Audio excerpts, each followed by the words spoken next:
Oi, chuchus, tudo bem com vocês? Mais uma aula do programa Fique em Casa Aprendendo comigo, a Cacau Sotero, sua professora de língua portuguesa, e a Alana, a nossa intérprete de Libras. Estamos começando o primeiro período e as nossas aulas estão, bem interessantes. Vamos falar de arte. Epa! Eu não vou entrar no contexto da aula do professor Marcos Dominici, não. Mas eu também sou professora de arte. Você sabia disso?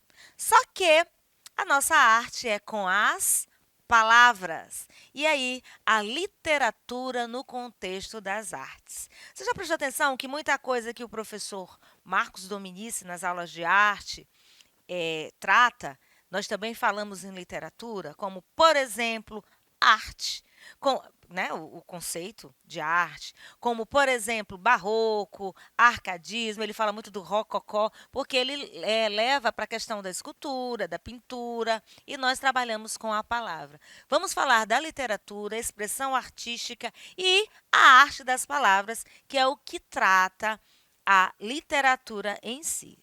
Bom, nós temos aqui uma figura, nós temos aqui os livros e, afinal, o que é literatura, hein, gente? Por que estudamos literatura? Trouxe aqui um conceito básico. Para que serve o texto literário? O que é texto literário e texto não literário? Você lembra disso? Bom, eu vou logo dizendo que o texto não literário é aquele texto objetivo, que traz uma informação, que traz um conceito. Eu estou agora falando com vocês assim, um texto não literário é um texto que traz uma informação. Essa minha fala é um texto não literário.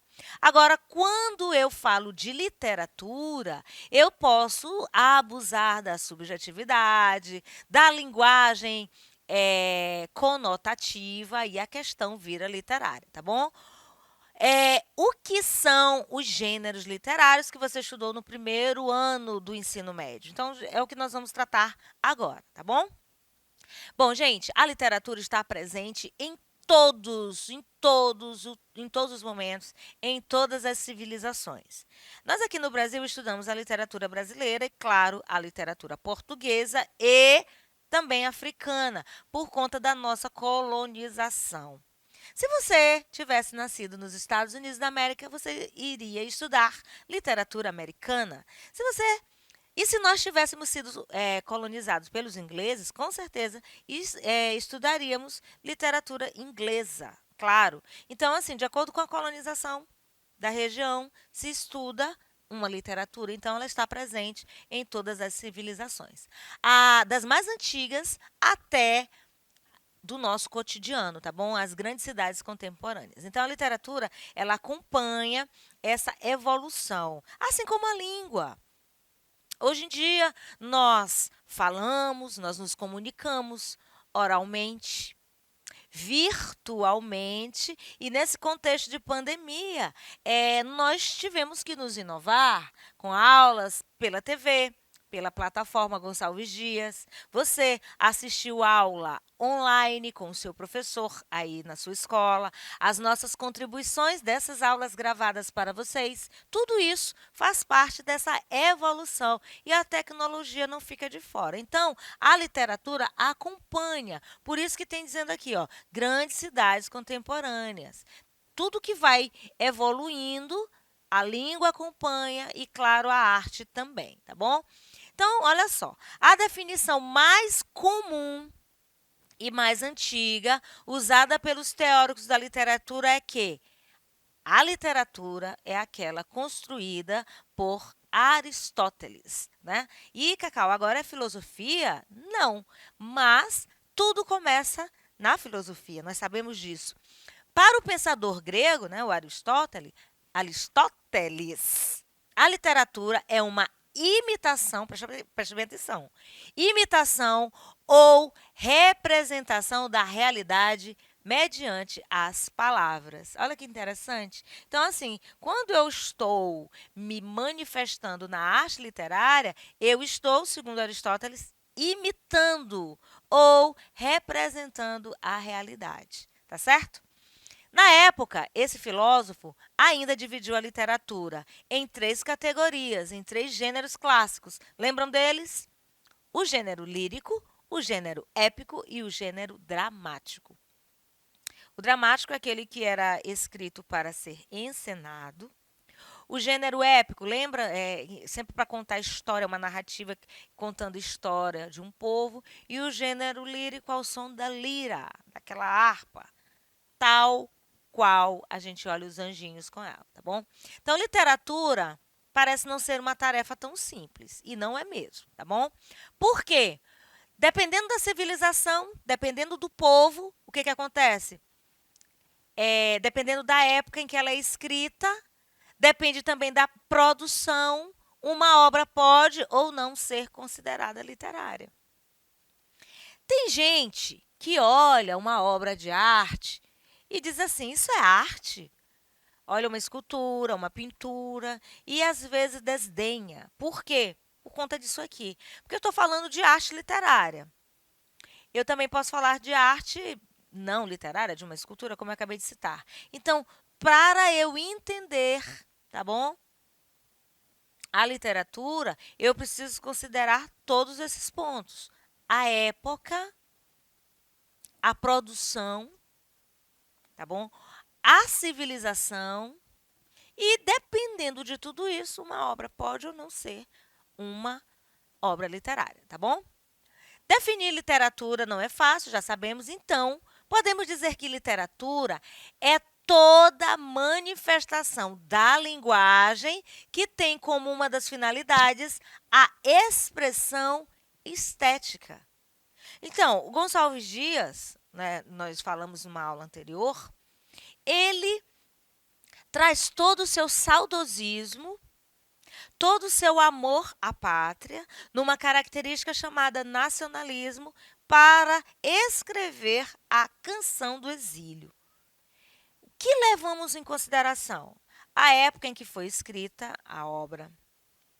O contexto, ele estava longe do Brasil, então a saudade. A sua visão e o nacionalismo, que era uma característica marcante da primeira geração, né? Além do indianismo.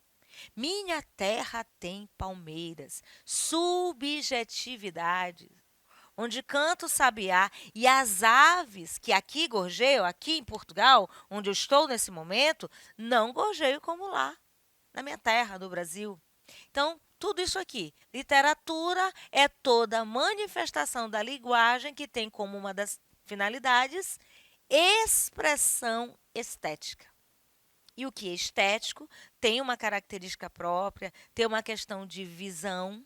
Tá? Quando a gente fala de estética, a gente lembra de beleza, a gente lembra de harmonia, não é assim? Principalmente nós mulheres que gostamos de nos enfeitar, um batonzinho, uma maquiagem mais elaborada. Então, isso daí tem a ver com a nossa estética, com a aparência. E isso também está relacionado à literatura quando eu escrevo, quando eu componho textos que serão lidos por outras pessoas.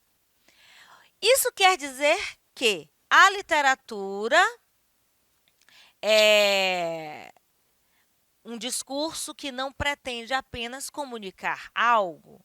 Nem sempre numa obra literária você vai ter um objetivo do autor, do eu lírico, querer te definir alguma coisa, mas também construir um dizer que seja belo ou envolvente em um nível sensível e humanamente profundo.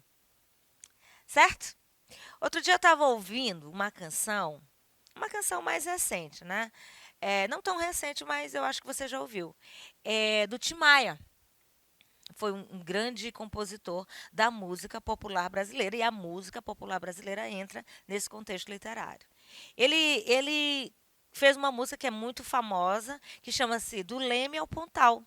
Ele diz assim, ó, do Leme ao Pontal, não é nada igual, do Leme ao Pontal. A música é só isso. Aí ele fala assim, sem contar, ele fala do Botafogo, né? Urca, Praia Vermelha. Aí ele vai, toma o Guaraná, suco de caju, goiabada como sobremesa.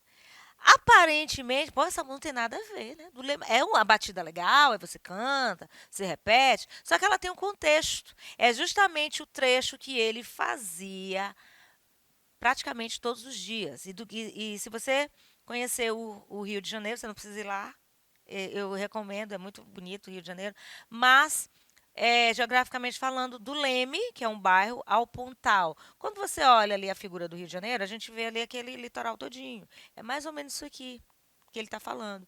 Um percurso que ele fazia e em determinado ponto ele parava para tomar uma vitamina.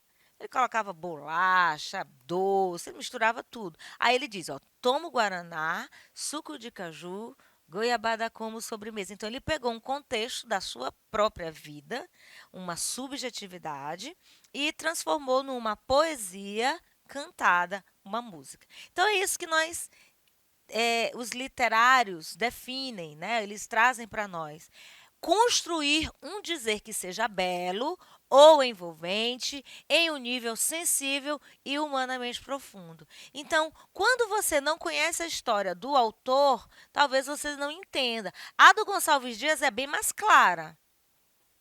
Ele traz aí, ó, minha terra tem palmeiras onde canta sabiá, as aves que aqui. Não, então pronto. Ele já é bem mais objetivo. O Timaya não, ele é subjetivo. Então eu trouxe só esse exemplo para nós entendermos o que seria esse construir um dizer que seja belo. E assim você pode lembrar de várias músicas que você gosta de ouvir e tentar entender. Embora haja algumas músicas que você não vai entender muita coisa, né? Tem que conhecer a história também do eu lírico. Então a literatura não tem uma função absoluta, objetiva, definida, não tem.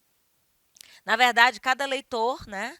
Em cada leitor, a literatura vai se relacionar. Então, você se identifica com um leitor, com autor tal, por exemplo, Machado de Assis, tem uma linguagem um pouco mais difícil, as pessoas sempre dizem isso, ler Machado de Assis tem que ler com um dicionário ao lado, mas um grande destaque do final do romantismo para o realismo, tá? Para alguns, ler um poema pode ser uma maneira de entender os próprios sentimentos. Existem coisas que você vai ler e vai se identificar, mas por quê? Porque existe um público bem eclético, um público diferente. De repente você não vai entender o que o poeta quis dizer porque você não se identifica com ele, tá bom? Um romance pode funcionar como um modelo de conhecer um mundo diferente do seu. Então, a literatura não tem uma função definida, tá bom? Algumas modalidades de expressão ou manifestação artística. Música. Quem não gosta de música? É muito difícil uma pessoa não gostar de música. Né? Você põe no carro para ouvir, às vezes está em casa fazendo alguma coisa, coloca um sonzinho. Né? Eu sou movida a som, eu gosto muito de música. Artes cênicas, alô, professor Marcos Dominici, teatro, dança, coreografia, movimento. Quem não gosta de dançar? Mesmo que você diga que você não saiba dançar, como eu digo, mas o movimento é legal, a gente se embala no som de uma música. Pintura se envolve cores, né? Envolve como é que eu vou dizer, a disposição das cores numa tela, arquitetura, que é muito importante na construção dos nossos ambientes, da nossa casa, da nossa escola. Então, a arquitetura é importante. A arquitetura que nós temos aqui em São Luís, no Centro Histórico, então tem uma história por trás disso. A literatura com palavras, que é o caso da nossa aula de literatura, os poemas, os contos, tá bom? Cinema também faz parte dessa expressão artística. Quem não gosta de assistir a um bom filme? Tem gente que gosta de filme de ação, tem gente que gosta de romance. Aí o romântico, né, é outro contexto, né? Um filme romântico é diferente desse romantismo que nós estamos vendo aqui, tá bom? Elementos de diversas artes. Quer dizer, estamos vendo aqui, gente, porque eu já falei de romantismo, né? Hoje a gente está falando só da literatura, eu estou falando de romantismo porque a gente trabalhou romantismo em aula anterior. História em quadrinhos, quem não gosta de um HQ? Cores, palavras, imagens, né? Tem um Homem-Aranha aí muito famoso, tem um filme do Homem-Aranha, entra nessa questão aqui do cinema. Fotografia, dentro do cinema nós vemos muitas imagens bonitas, tem até Oscar para isso. Jogos de vídeo, opa, falei com muita gente aí que se identifica, né? É Minecraft, que mais? Aqueles jogos que os meninos gostam. Tem um joguinho aí, Fortnite. E meu sobrinho adora um Fortnite. Ele é bem fera nisso aí. Então, nós estamos envolvidos com a arte. A arte não é só pintura, escultura, poesia, nós temos também em outros ambientes que nós nos identificamos. A arte digital, que é a arte do momento, eu falei da evolução dessa arte, integra artes gráficas computadorizadas, 2D, 3D, programação. Isso aqui que eu faço para que a nossa aula seja exibida, né, trabalhando com o PowerPoint, também não deixa de ser arte, né? Porque eu não tenho muita habilidade com a arte gráfica, mas a gente vai fazendo aqui a nossa parte para que a nossa aula aconteça. Então, gente, a literatura, a expressão artística está presente em nossas vidas. Aqui eu tenho um quadro famoso da época da Revolução Francesa, onde ela está chamando lá, né, igualdade, liberdade, fraternidade, a gente conhece bem. Então, a história da literatura pode ser definida como uma ciência que estuda a produção literária de um povo sob, né, um viés cronológico. Então, arte literária e história estão juntas. A literatura acontece por conta da história. A história faz parte da nossa vida, as revoluções, as grandes invenções, os marcos históricos vão permeando, né? Vão aí ditando as regras e a literatura vai se adequando, tá bom?